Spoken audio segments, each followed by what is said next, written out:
thank all of you. I got a low table, but I can see most of you okay.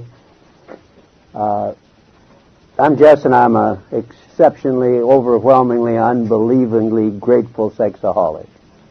You know, it's the funniest thing in the world that a sex pervert like me has to come into recovery and ends up getting the greatest thing there is in the world. You know, that just, you know, God has got such a fabulous sense of humor.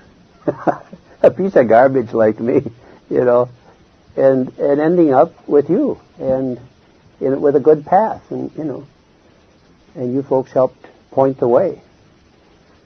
So what I'm here for is, in one of the other programs, they have a tape that has been tremendously useful, which is a Newcomer's tape.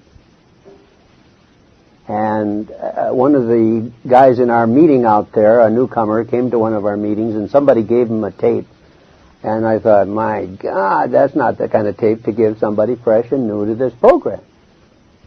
And I thought, well, okay, what kind of tape would there be that would be right to somebody fresh and new to the program? What kind of things would you or I want to say to a guy, to our own brother, or to our own sister, if they walked in their first meeting and we wanted to give them something to take away from that first meeting? And so that's what this tape is my best idea, following in the footsteps of the guy that made the Newcomer's tape here in California many years ago in another program. Now, overwhelmingly, if my own brother came to me and said, "Yes, I think I might be a sex addict," I'd say, first of all, get a meeting. First of all, get with you people. Hear your stories. Secondly, get an essay book and take it home with you.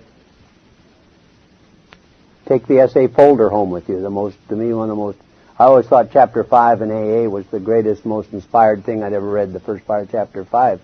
But to me, our problem and our solution, maybe it's just because I'm a sexaholic, but to me that is the most beautiful, powerful language there is. I've read it to people on the phone, you know, people who are in this field, not sex addicts, and say, where did that come from? You know, that the power of those words are so striking. So those three things I would want that my own brother to carry out of that first meeting. I want him to carry out you and your faces, and the shine of sexual sobriety on your face. Rick down in Phoenix used to call that the SA shine. After a person's been sober 90 days, like when John was speaking, that SA shine was there. I got a sneaking suspicion John's face might not have looked like that the day before he walked in here. Because for most people, we were awful dark looking. When we walked in here, the cloud of horror, really, at what we were doing just showed out. And also, to me, by and large, a person doesn't need to tell me that they've had a slip in this program.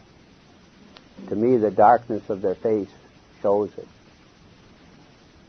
In fact, in Oklahoma City, we had one of our members was a member of the United Council of, he's head of the United Council of Churches, and came back from one of the International Council of Churches meetings, which was in Vancouver, and he walked into our meeting place, and I said to him, "What's wrong with you?" "Oh, nothing, I'm just fine." And later, he confessed that he had lost his sexual sobriety at the International Council of Churches, and that's what that darkness was. But he didn't want to tell us because he thought he had to be a good example because of his profession for us. How can you be a good example looking, you know, like he was looking? But that's the kind of thing we understand. Like I say, that's why I would want my brother to see you people and see your faces and see what the warmth and love and what's in your eyes now that you're sexually sober. And then, like I said, want him to have the white book and the folder. But I'm going to tell him the other things that I'd like him also to have. And these are the things that we've found in our first 10 years of of SA sobriety, first 10, 11 years. And these are the things that we worked out. Many of us are isolated from each other in the sense of different. There would maybe only be one or two people sober in each city, and we would call each other on the telephone and share our sobriety. There wasn't a whole room full of people like there is here. And these are the kind of things that we found out. The first thing that didn't occur to us at all is how far down we had gone. We had the idea that if we would just stop the worst of our acting out, we would be just lovely people. Dust us off a little and we're just beautiful. And all the problems with the law and the wife or the husband or, society, that all go instantly away. We had just this little problem where we just kept acting out. And, boy, it took us a long time. As we started to recover from our illness, it took us a long time to see how sick we were because of where we were now compared to where we were then.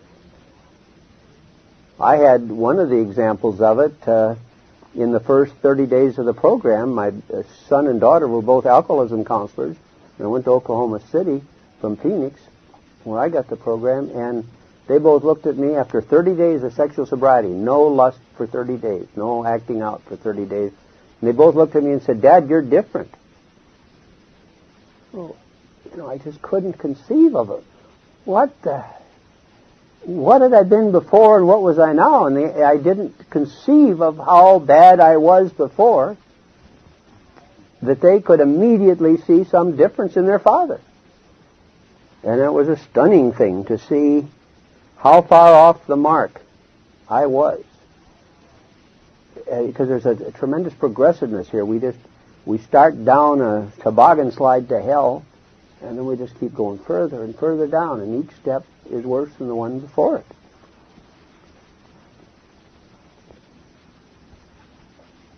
And the thing, like I say, we learned that by seeing all of the things that we got rid of. That helped show us how much we had, of how bad it was. And I know one of the feelings that I had in early recovery was all of a sudden I had a sense of integrity, that the outside matched the inside all of a sudden. Whereas before, I put this phony front up, and I did, no way would I want anybody, I didn't even want to think about what was inside there. And there was a total lack of integrity. The outside was one way, and the inside was, if you knew what I was like inside, what I had done, what I was doing, you couldn't bear to see it, couldn't bear to be around me. And another idea that we had, and it's so humorous, because when we planned one of the first conferences in Seattle, one was in Salt Lake, and the next one was in Seattle. No, the next one was in Phoenix. The third one was in Seattle. So our third conference, we were still figuring out how cheap we could make the conferences. We kind of like bring your own sleeping bag, and we've got some campground here that you can park in. We figured Sexaholics were so awful people. We weren't the ones who were planning the thing. We were doing pretty well financially, but we figured all the rest of you guys were just some skid row bumps and totally worthless. And here now we're staying in these beautiful hotels, and it's like money is no object. Well, it reveals really the true nature of the people who become sex addicts, and I see it now so clearly.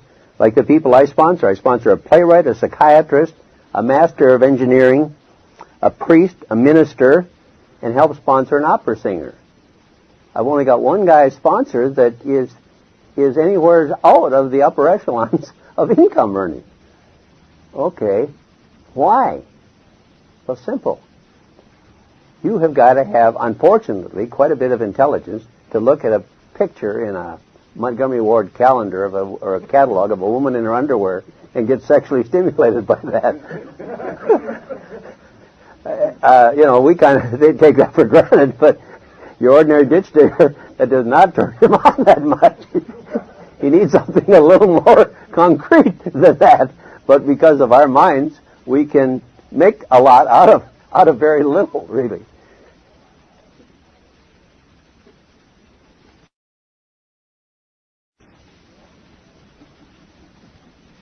So up until about 10, 15 years ago, there was no answer for us.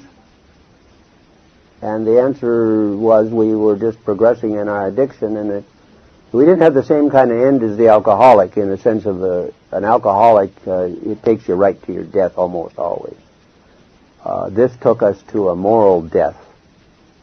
And some of us would face prison or being shot by jealous husband, or shot by families with window peeped on, or things like that.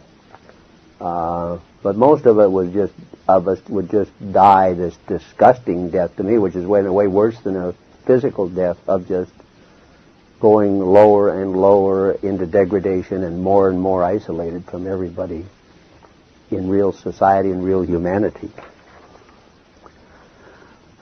We had the blessing then of somebody showing us the heart of our addiction, and that's why we're here. In my case, it was my wife saying, get in Sexaholics Anonymous or get out. Okay, I'm a Montana guy, and to get into Sexaholics Anonymous, I got to get to Phoenix, Arizona at the right time, with a wife with adequate amount of recovery, with people around her who know enough about sexaholics that I can get out. And there's that was the one functioning group really in the United States at that time in 1983, was in Phoenix, Arizona. Okay, now you figure out what kind of planning it takes to engineer that. I want to say to God, what in the world about me is make it you're worth going all that trouble so I could come into this program? I don't understand. How can you understand something that much? Well, my wife said, get in Sexaholics Anonymous or get out. And she gave me two telephone numbers. I called the first one in an essay folder. And Kent said, Jess, it's lust. It's what's in your head that was killing you. And right in that moment, I got the greatest gift that I have ever received in my entire lifetime, which was a gift of a momentary silence where I was able to, and quietness, where I was able to look into my very soul and see, my God, that's what's wrong with me. I had looked for everything else and had not found the answer I was looking for. But at 57 and a half years of age, I saw what was wrong with me. My God, that's it. And I need to come into this program.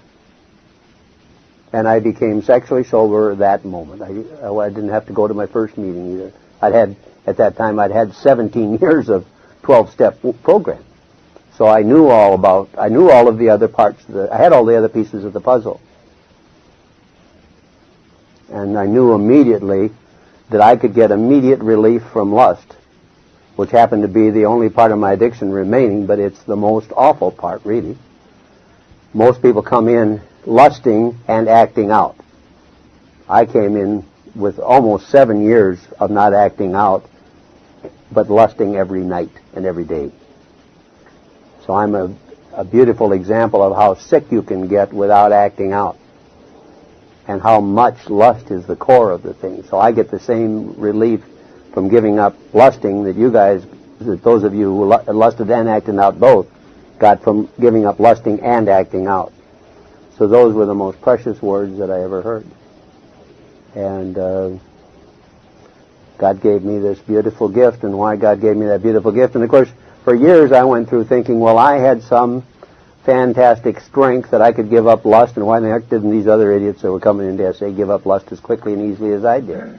It's just like a guy with $1 million who inherited it, saying, hey, you dummy, how come you're so poor? Why don't you work hard like me and you can be rich too?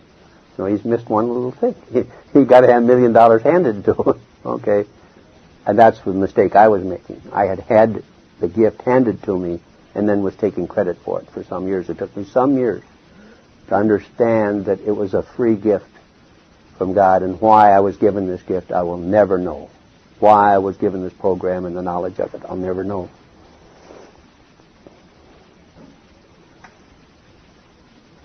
And one of the things that we will do, and I've seen a lot of people make this mistake, we come in here and say, oh my God, I'm not that bad. I'm not sick like those people with their awful stories. I can do this myself. It's the famous television commercial, "I can do it myself, mother," when the mother's trying to butt in and show the daughter how to bake a cake or whatever. And we say, "I can do it myself." I'm not going to sit around with those greasy clowns and who are so sick they can't control themselves. I can control myself. I can do it myself. Okay, I spent 7 years doing that. And I say it does not work, and I don't know anybody who has been able to make it work. And that's from lots of years of experience. And when I was sponsored by the old AAs, I'm not an alcoholic, but a guy saw I was nuts. He just didn't know what the drug was. They told me about AA that if you drop out of AA, you're going to get drunk and die. I mean, the general people. Well, I saw, and I live in a relatively small town, 25,000 people, so I know a lot of people in Bozeman. And I saw people in Bozeman over the years drop out, and some of them died, but some of them didn't die. But I saw one interesting thing about it. They were really quitting using us as a resource after 6 months, a year, well, not 6 months, a year or two of sobriety, and then they say, "Oh, I'll do it on my own." But as I've watched those people they're still sober. But as I've watched them, I've learned a very interesting thing. It's like they're willing to settle for half a life.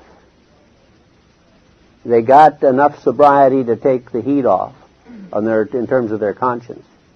But they didn't get the sobriety that I see people get who stay here and are willing to associate with each other and ourselves year after year after year. So there's a couple of ways of ducking this program. One is to write off, say, "I can do it myself," and I've seen that doesn't work. Another one is to say, "Well, I might need you guys for a while, but then I'll do it for myself," and that doesn't work worth a damn either.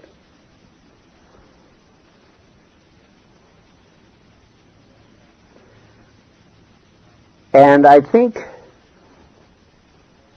the hardest thing to understand, especially for a newcomer, about this program is that word lust. To me, it's like we're blind and we can't see the word. In fact, as newcomers, to me, there's 2 or 3 things that we don't see when we first come in. We don't see it's about stopping lusting. We notice it's about stopping masturbation and having sex and our different forms of getting sexual comfort. But we don't see about lusting. What the hell has lusting got to do with it? And the other thing we don't see is not getting into relationships. Good God, if I don't get into relationship, I'll die. I'll certainly die,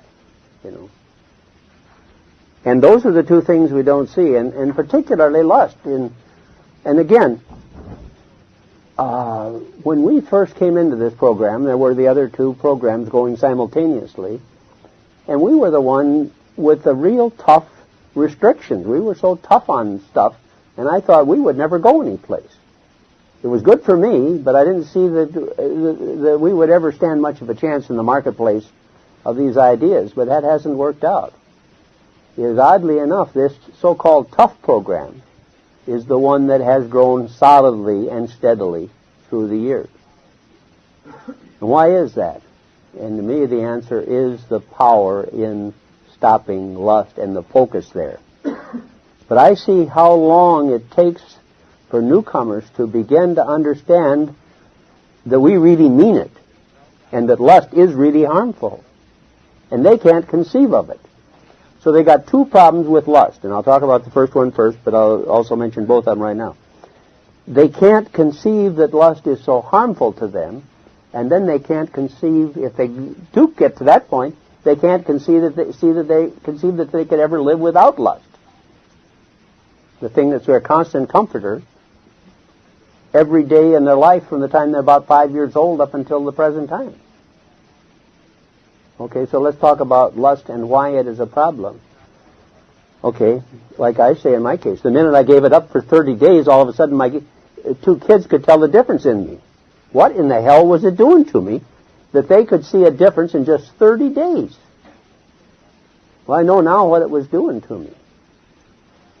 It was making me totally blind to all of life. That anything that I didn't like, and I jumped into lust. And it's like, well, I guess it'd be like cutting, you got a computer, you cut the you cut the wire from the keyboard to the monitor. You got trouble with your computer right away. Okay, that's what we do with lust, is we cut off all of the precious input into our system that says, hey, you're off base, buddy. Quit it. We hear that and we jump into lust and then ignore the thing. We don't like fire alarms, so we cut the wires to the fire alarm. We don't go and look and see where in the hell the fire is. Okay, lust is literally killing us, because always lust means we are never where we are. We are always someplace else. I was sitting in my chair one day, and my daughter, who was about 9 years old, came up to my chair and waved her hands in front of my eyes. Dad, are you in there? And of course the answer was, no, I wasn't. I was gone. Okay. And we say, well, I wasn't doing anything. I'm just lusting. Okay, I've come to understand this much better, and they didn't know this then, but they do know it now. That what bothers a man more than anything is when his wife has sex with somebody else, or girlfriend. Okay, what bothers a woman, a wife or a girlfriend, is when the guy has an emotional attachment to somebody else. It isn't focused on the sex the way it is for the guy. Okay, when I'm fantasizing having sex with somebody else, guess what? I got an emotional investment and attachment to that other person. And that's why women, particularly, but it's the same thing in reverse with the husbands or the mates of women sexaholics, but particularly the men or the wives could never get a hold of us because we were never there. We were always someplace else. We were always out there in the ozone. And that was where lust took us all of the time. Okay, that's why we've got to give that stuff up. Okay, well, and there's another reason for it. I would see guys and gals try to give up the masturbation. But they couldn't. But then they would tell me about their life, and they're lusting like mothers all day long. Okay, when you're lusting so much all day long, you have got to act out. You cannot stop from acting out when you're lusting that much. Because what it is, there are occasions that will stimulate you to acting out, but liken it to dropping a match on a concrete road. I'm sitting here and there's this concrete or cement here. Okay, I'll light a match and drop it there and nothing happens. There's no fuel. Okay, but I lust some, and it's like throwing down waste paper and wood shavings and kindling wood and sticks. And I drop a match down, an occasional lust, and what happens?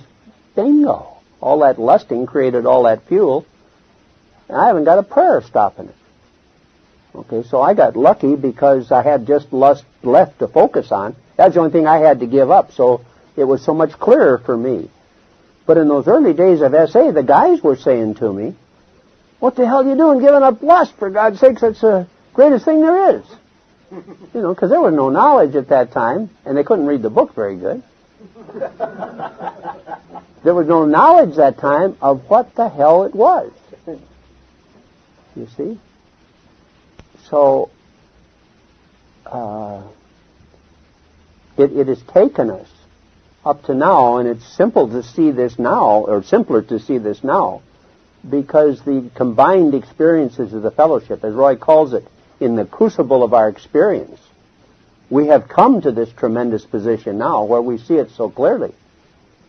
So if someone calls me on the telephone now and suggests I'm lusting a little, that's no problem, is it? Boy, I tell you, hey buddy, if you want to stay sober, don't do it. There's a tremendous conviction in my voice. Okay, what happens if that guy says to me 7 years ago, Jess, I'm lusting a little, that and the problem isn't. I'd say, well, gal, I don't think I can get away with it. You know, but maybe you can. Okay, we didn't know that then. You know, Roy had, well, actually, when I came in, there was no white book. The white book, you see, was written about 85, 6, somewhere in there. But in 83, there wasn't any white book. Just a bunch of pamphlets and stuff that were totally unrelated to what the white book is now. So we were operated, all we had is the folder and each other's experience. Okay, so So we couldn't conceive of how important it was not to lust. And what I've come to see now is when lust knocks on the door, that there is no handle on lust's side of the door. You guys have all had the experience of knocking on a door or coming up to a door where there's no handle on that side. You look at them funny doors. Okay. Who lets lust in? You and I let lust in. So lust doesn't come in unless we open the door. So we didn't know that. Because in the early days, we kind of saw lust as this fearful force that we were powerless in front of it. We saw it like a tornado or something. It was just battering into us, and we didn't have a prayer.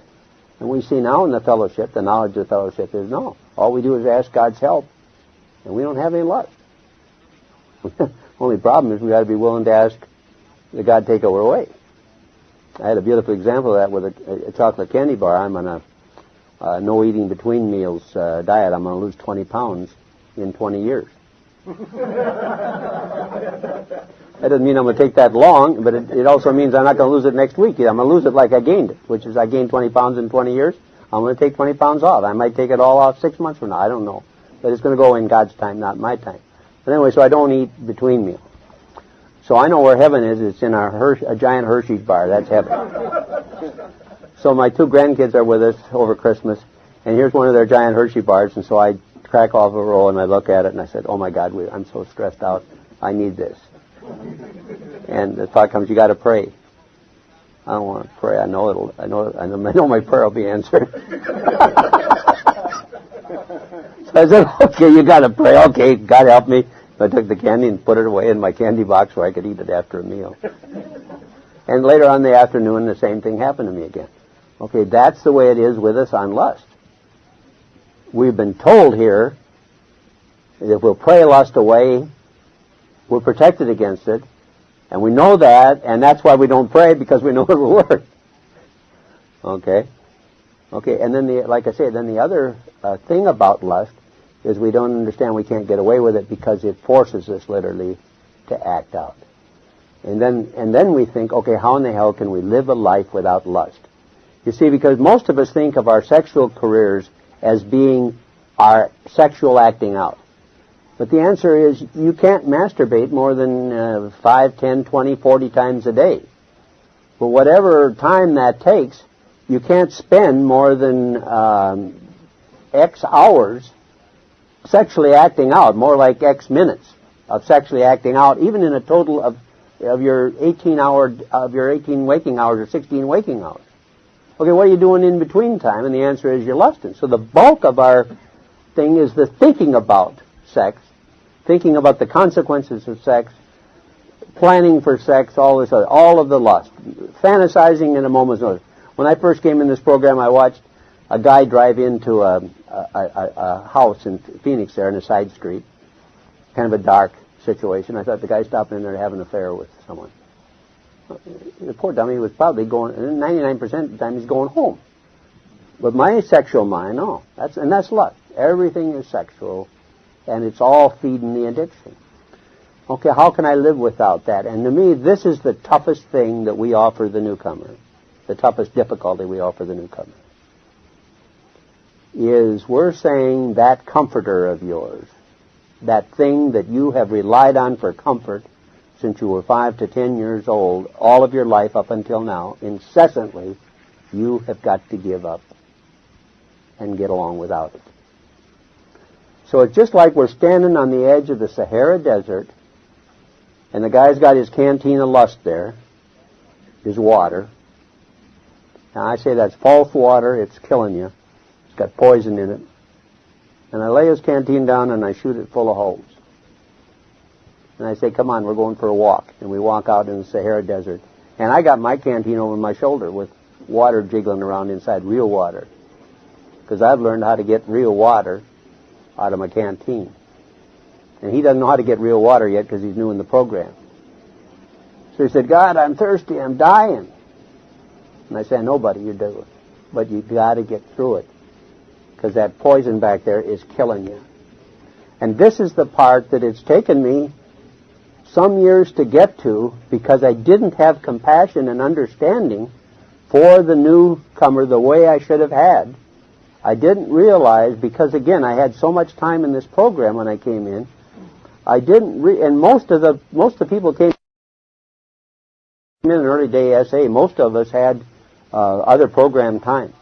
I'd say 2/3 of us had AA, EA, Al-Anon, some other 12-step program before we came in.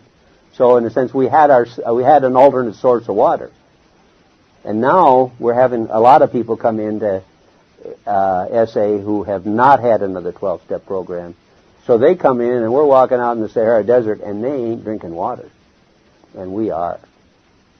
And I'm now seeing what we're asking of that person. Now they got to do it. There's no way out of it. And the quicker you detox from the adrenaline produced by lust, the faster it'll be over. And you're only going to have to go through it one time, your first time. But any slip, and you got to go through detox again. So this is why it is so important that the newcomer understands the nature of the drug that he's taking, which is the adrenaline produced by lust. And the pieces of that puzzle have finally come together to me. I was in an early Phoenix meeting, and I was saying to another guy in the meeting, I said, my God, I said, that hit of going out after a woman has got to be way up there with heroin. I said, I've never taken the hard drugs, but it's got to be way up there. He said, it is. He said, I'm a member of Narcotics Anonymous, and he said, I've used needle heroin. And he said, for me, the hit of going out after a woman is a bigger high than needle heroin. That's that big ultimate charge when we're really going out after someone. Okay, what the hell's a drug? And the drug is simple. It's the adrenaline and all those other internal produced drugs that we produce inside ourselves. So hell, we should be members of Narcotics Anonymous. And if we were, it would be clear. We manufacture this drug by distorting our own body chemistry and physiology. Okay? So that's what we're asking of the newcomer. That they go along in the desert with their mouths so dry and they can't talk and their lips are cracked, and we're sitting there drinking out of our canteen. We're not having any trouble. Because we know where the true source of water comes. It comes from you. I get my water from you. Some of you claim you get your water from me. So we're doing fine. He's got a water in a jug. So it's no problem. And I got water right here. Funny how these things work. I don't know about you guys, but that's... You guys aren't talking, so that's the plight I see now so clearly, and I have so much compassion now for that newcomer, but there is only one way to detox, and that is to detox. It's like the story I read in my early life, The Man with the Golden Arm, about the guy who was trying to kick heroin. And he's locked himself in a room and just sweated and banged on the walls and did everything he could, but he had to get off that heroin. And that's the detox that we got to do. Now, there's two ways that we come into this thing. Let me put the choice and then kind of see how we stand here on this. I've never done this before. Some of us come like I did, in a sense with max force.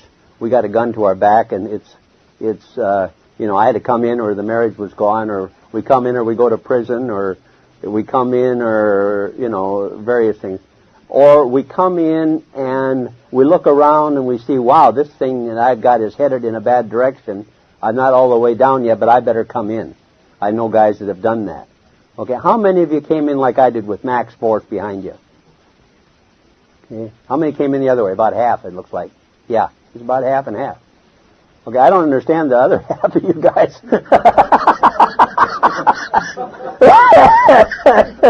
But more power to you. I'm glad there's so many of you. I wouldn't have guessed it that high. In fact, I'm really glad I did that. I've never done that before. I never heard of it being done. But yeah, that is just wonderful. Because, people come in and they hear our first step stories. In Bozeman, what we do when a person comes in and it's their first meeting, we all just go around the circle and tell an abbreviated first step. And they hear our stories. And I just know so many of them think, well, boy, if I ever got as bad as those guys, I'd do something, but I ain't that bad. And of course, it's like my old AA sponsor Vince said. He said, I'd see them guys on skid, he said, and they didn't even have shoes that matched. And he said, I'd think, boy, if I got as bad as them, I'd do something about it. He said, I got as bad as them and worse and didn't do anything about it. Okay. But I think to those people to that person who would come in and say, okay, I'm not as bad as those people, there's two big lessons to learn. Number one is this stuff is progressive. The most awful example I've ever heard of that was a gay guy who sat beside me in Phoenix at a meeting, and my heart just broke for the guy. At first he had gay relationships with friends, fellow gays. Then he had gay relationships with people that were strangers. And then that kind of got old for him, because we sex addicts, we have so distorted sex that normal sexuality does not work for us because it doesn't give us as big a kick as we want. So then he went to having sex with people that were somewhat dangerous to get his kick. And when he walked into that meeting, he was to the point where somebody had to have a gun or knife on him for him to be able to have sex with them. Okay, now that is very, very dangerous. And that's it was the most horrible example I've ever seen of the progressiveness of our addiction. How it just takes more and more of the drugs to get the job done. So I would want the newcomer to think about that aspect of our story. And then the other thing to think about is to see already what a big price we are paying in our lives, or paid at whatever level we came in, and then look at that and say, I don't want to pay that kind of price. I've watched some people come into AA with some very slight reasons. A friend of mine heads up a big law firm in Minneapolis, and he's a Catholic, and he was he was head of the society that encourages vocations among young guys to the Catholic priesthood. What's that order? There's a charitable organization that does that. I forget it. But anyway, he got too drunk one night and missed the meeting down in Northfield, 90 miles south of Minneapolis. And he said, hey, I've seen 2-3 times like that's happened. I must be an alcoholic. And he went to AA. Okay, that is a high-bottom alcoholic. Okay, but the fact that exists is such a hopeful thing, because everybody doesn't need to be as dumb as I was and have to practically get killed before they come in, and that's wonderful. And then also, as they found in AA, the longer the organization went on and the clearer these dilemmas became, the more and more people came in who were lower bottom drunks, or rather higher bottom drunks, excuse me. So I say to you, okay, you can't lust, and how do I know that? And the answer is, we know that because of all the ways that our life has changed now as we have stopped lusting. And now I can do, I have the tremendous benefit of still doing the work that I did. I'm 45 years an advertising marketing man and sales consultant. Okay, I'm still doing that work. It was my first sales job. I sold 1 out of 20 people. The only way I could stay alive was by making a lot of calls. Okay, 7 years later, I sold 11 out of 13, so I was getting better. But what I'm so startled by now is the work that I'm doing with 11 and a half years of sobriety is just dazzling to me. Yeah, but it's a little sickening in a way, because I think, my God, what could I have done? Well, I don't regret the past. It's just dazzling to me. I see what I'm able to do now, and I think, oh my God, it's like the film is wiped away from my eyes, and what I can see and do, because my work I love so deeply. In fact, I was negotiating with a client for a big bonus system where I'm going to get 3% of his gross sales each year over his gain. So when he goes up $1 million, I get $30,000 bonus that year. And I will have had, like 25 the year before. So we're talking, this is just one of my clients. But I said, I'll tell you a secret. I said, I don't know what you're going to come back at me with what kind of a system. But I said, I kind of really do this work for nothing, because I love it so much. And I'm sure he's not used to that either. But that's how I feel, and it really is honest. But it is just such a joy to be able to do the work I love with a tremendous clarity. And what's different about me? Only one thing. I haven't lusted for 11 and a half years. I haven't entertained lust. It's the only thing that's different. And everything that I had dreamed of in life is coming on to me already. There's a line in the big book that says, ahead of the promises, and it isn't talked about much, but it says if we are painstaking about our development before we are halfway through. Because so often we think on these spiritual programs that we got to get way out there or get way far advanced. But this program doesn't work that way. Before we're halfway through, it doesn't say how much before. Okay? We will know a new freedom and a new peace. So we will not regret the past nor wish to shut the door on it. We'll intuitively know how to handle things that used to baffle us. I walked in Barry's office this noon, and was talking to his wife a moment and intuitively solved a problem that she didn't even know existed. Okay? It's just a miracle to me. And what's the difference? Just one thing. It's taken away lust. So what does lust do? It robs me of life. One of our guys in Bozeman was out playing ball with his kid. And about after 20 minutes, half an hour, the kid went running in the house, Mommy, Mommy, Daddy's playing ball with me it's been nearly 20 minutes or a half an hour. And he couldn't believe it. Well, he looked back, and obviously he hadn't been able to play ball more than 5 to 10 minutes with that kid before. Okay, and it just made him sick to see himself and the way he was. But he needed the clarity of lust to be able to be patient enough to play with his son.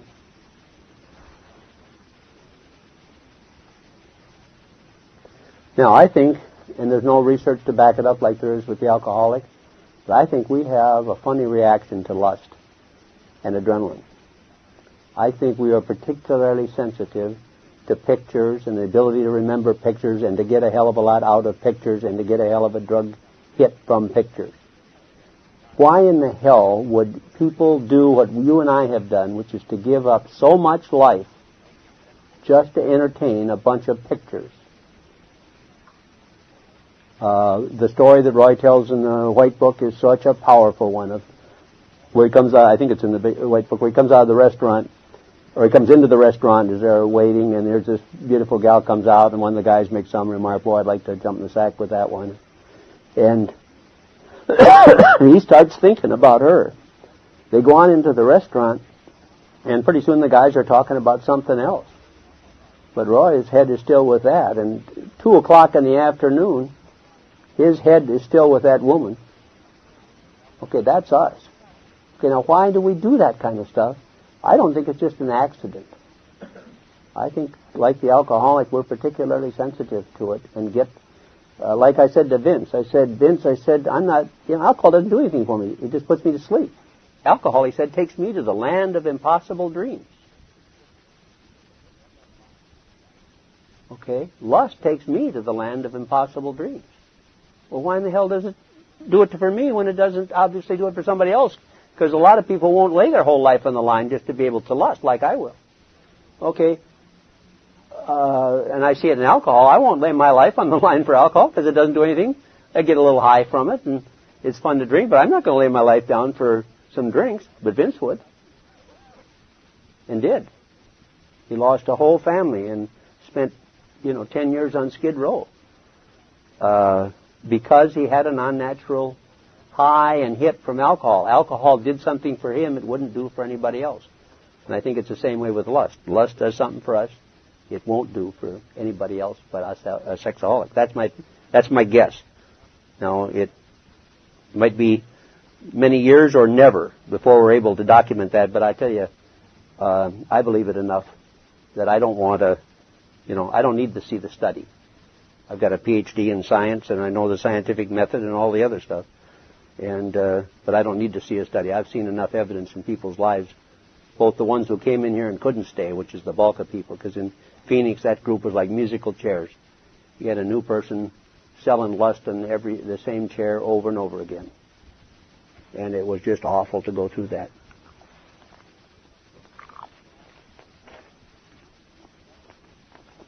So I think we're lustaholics, and I don't think we'll ever change.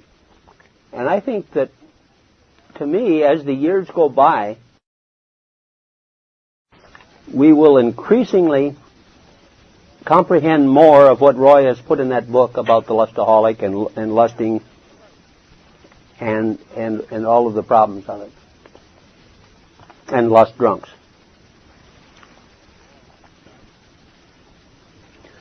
Now, when we come in,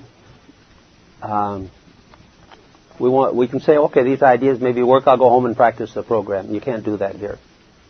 To me, you need a number of things to practice this program. First of all, I need you. I cannot do this thing without you. To me, that is the miracle of the 12 steps. Is when Bill met Bob, they had a program that would work. Until then, there's no way that program could work. So I need you. The next thing I need is a God. Some kind of power greater than myself. I don't care what you want to believe in. An old Indian on a hill, the force, the power of nature, anything, any power outside yourself. Any power greater than yourself. I choose to call it God. Okay, with the group and that power and the white book, you can get sober and stay sober. But you have to see the true nature of your difficulties. How much time we got, Roy? 45 minutes. Okay. I'll take a little bit more time, and then we'll turn over some questions, and then we'll be out of here.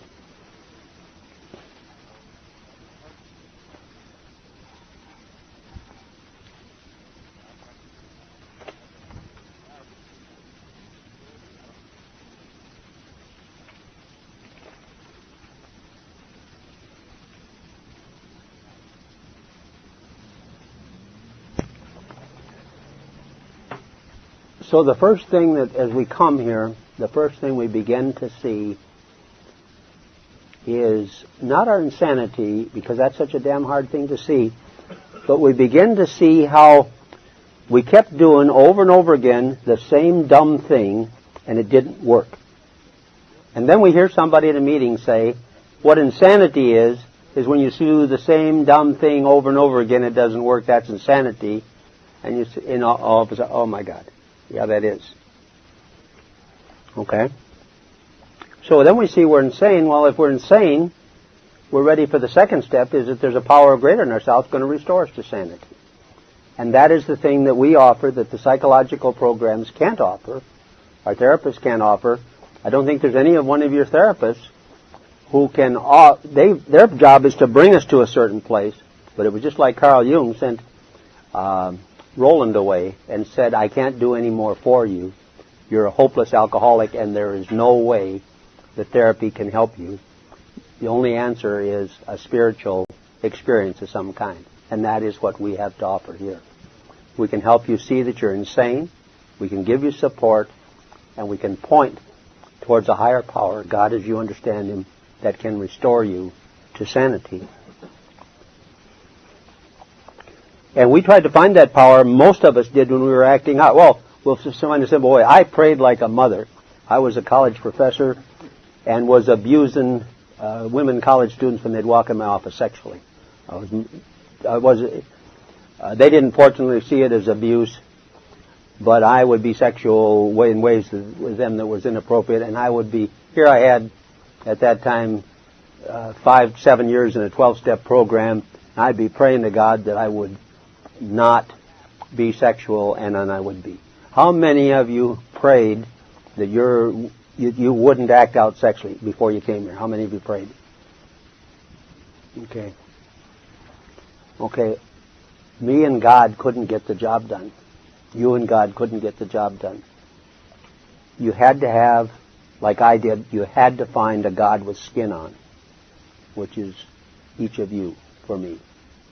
Somebody who was just like me was my way of getting to God. It's like back in 1935, God finally said, hey, I made this world beautiful, but there's one thing that I left out. There's a bunch of addicts down there who have prayed mightily, and yet it does not work for them. So I got to give them a system that will work for them. So I'll have these two funny guys meet in Akron. And each of them will see God in me, a God with skin on, and that will be a way. And from that time on, that 12-step program and all the others have had a way to find a God that we can understand in our lives. And then through you, and you as a God with skin on, I can then continue to improve my conscious contact with that God. But it starts with you. And it stays with you all my life. I hope that I never get so satisfied with what I have that I stop coming here to you. So where was this power that we find here when we were acting out? And the answer, it was here. It was waiting for us. But we had to be willing to humble ourselves by coming to a meeting. And that's why there's such a miracle here. Now, there's two sides of that miracle, and we tend to get lost in the wrong side of it. And I see people, in my view, not judging, mind you, just observing, who are lost in the wrong half of the miracle right in this program. To me, they're lost in the idea of helping themselves. I got to be nice to myself. I got to do things for myself. I see it in incessantly working the first 9 steps, some of the first 9 steps, as though we could ever do any one of those steps correctly. I don't give a damn if somebody... I can't. I've had 27 years of step work. There's no way I can do the first step correctly. Still. And so that to me, the wrong half of the miracle is getting lost in the idea of helping ourselves. To me, the right half of the miracle is getting lost in the idea of helping others. It's a service aspect.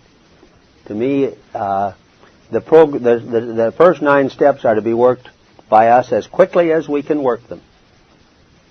And then spend the rest of our life working the last 3 steps.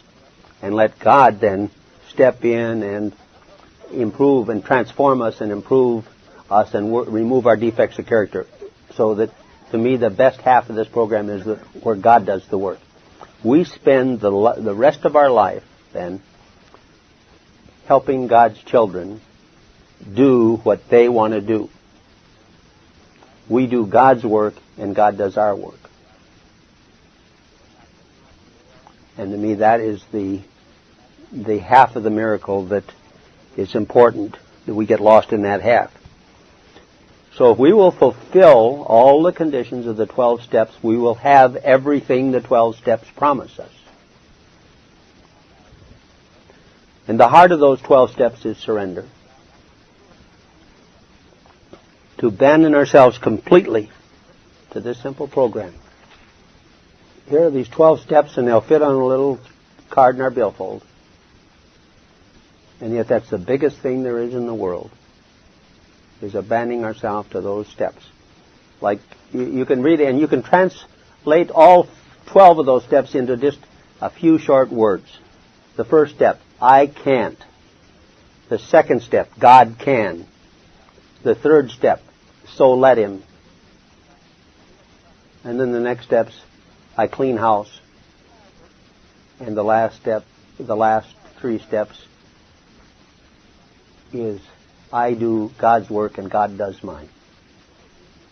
That's knowledge of God's will for me and the power to carry it out. That's practicing the principles. That's carrying the message. That's having the spiritual experience. It's continuing to take inventory. It's all of them. It's I do God's work and God does mine.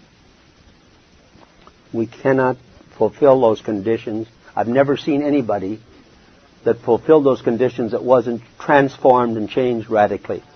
One of the earliest example I saw of this is I have a tape of a New Jersey AA convention, and it's a round table of people with over 25 years of AA sobriety. And as each of those persons just spoke just briefly around that table, it was so beautiful because there was so much There wasn't a note of disharmony or difficulty or bitterness or any negative emotion in any of their voices. And their voices were clear. They rang like bells. Okay, why? Because as God loosens us up, our voice reflects that looseness. I'm sponsoring this, co-sponsoring this opera singer, and I'm telling him, in fact, I put it on some tapes that I made with Glenn in Newark, that as he practices this program, his body, for a singer, your body is the instrument. It's like a Stradivarius violin.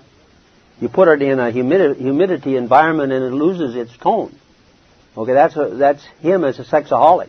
As he gets sexual sobriety, it's drying out that violin so it has its total resonance, so that we will be able to hear Mark's recovery in his voice. And they're already hearing it. People who knew him say, my God, you're singing in a way that you've never sung before, and that's just only after it's like a year of sexual sobriety. Okay, so that's fulfilling these conditions of this program and doing that surrender.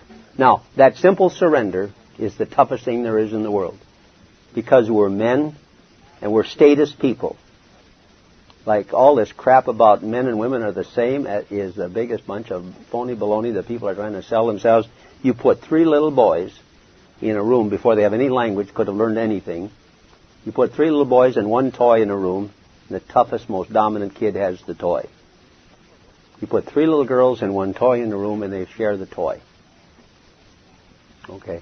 So for us guys, surrender is the toughest thing there is. It's like why we don't ask for directions. Because if we got to ask for directions, we're putting ourselves below the person we're asking the directions to, and we can't bear it. So surrender, I'll die first. Okay? But the passport to this program is you walking in here and I walking in here and surrendering. Okay, it took me, I had to be so beat on, I had to be 57 years old and beat on in every way, shape, or form before I could finally surrender. Okay? You know, most of you are surrendering much earlier than that. It's the greatest thing in the world, and if there was any way, it's the greatest gift there is, and if there's any way I could just really give that to you, I'd do anything I could to be able to give you that gift of surrender. But it's not in my hands, it's someplace else.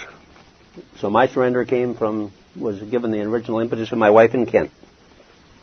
Everything that's been given to me, and every battle I fought, I have won by surrendering. And now I'm just looking for God's will all day long, every day, as hard as I can, and going where I can. And that's what I would say to my brother if he came to this meeting and met you and had the leaflet and had the white book and walked out the door. Thank you, and appreciate being with you.